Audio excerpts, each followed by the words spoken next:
ఉండొచ్చు కానీ దానికి రెక్కలు ఉండేవి. దానికి డ్రాగన్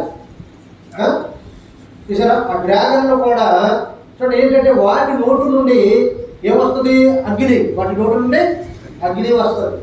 కనుక వాటికి కావాలనుకుంటే ఏం చేసేయంటే ఒక గొర్రెల మంద దగ్గరకో మేకల మంద దగ్గరికి వెళ్ళి వాటి నోటి నుండి వచ్చిన అగ్నితో వాటిని కాల్చివేసి చూడండి ఏం చేసేయంటే మొత్తం మందంతా ఒకసారి తినేసి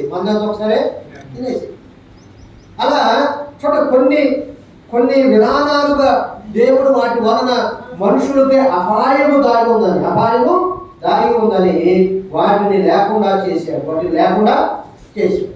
కనుక కొన్ని విషయాలలో దేవుడు చేసే చూడండి మనుషుల యొక్క మనుగడ ఉండదని, మనుషుల మనుగడ అనేది చూడండి చాలా అరుదైనదిగా ఉంటుందని, వీటి వలన మనుషులకి చాలా నష్టం ఉందని వాటిని తీసేసాడు ఆయన.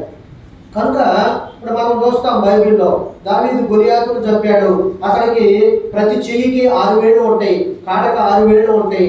అతడు మూరలతో 6 మూరల జానుడు ఉంటారని చెప్పారు. కనుక చూడండి ఆ వాళ్ళు ఎలాంటి వాళ్ళు ఎన్ని అడుగులు? 6 మూరల జానుడు అంటే చూడండి చాలా ఎత్తుగా ఉంటాడు. కనుక వారిని చూడండి దేవుడు అప్పట్లోనంటే వాళ్ళు పరాక్రమశాలులుగా ఉన్నారు. అందుకనే ఆది కాండములో ఆ మాటను మనం చూస్తాం. చూడండి ఆది కాండములో ఆ మాటను మనం చూస్తాం. ఆది కాండము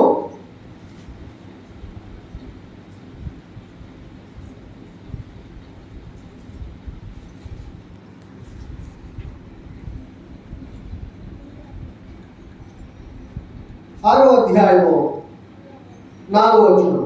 ఆ దినములలో నెఫీలులు భూమి మీద ఉండిరి, తరువాతను ఉండిరి. ఎవరంటే వీళ్ళు నెఫీలీయులు. ఎవరు? నెఫీలీయులు.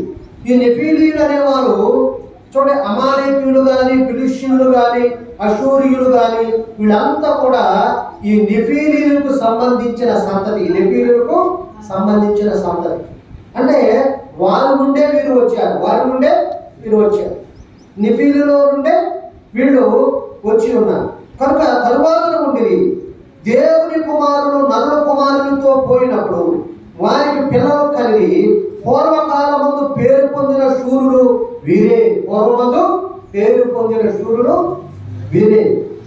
కనుక చూడండి ఇక్కడ వాళ్ళు ఎలాంటి వారు ఉన్నారంట? పూర్వమందు పేరు పొందిన చూడండి వీరులైన వారు వీరే. పూర్వమందు పేరు పొందిన వీరులైన వారు వీరే.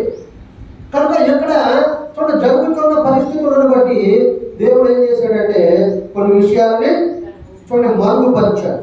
అందుకని ఇక్కడ అంటున్నాడు ఈ నది వచ్చు చోట్లనే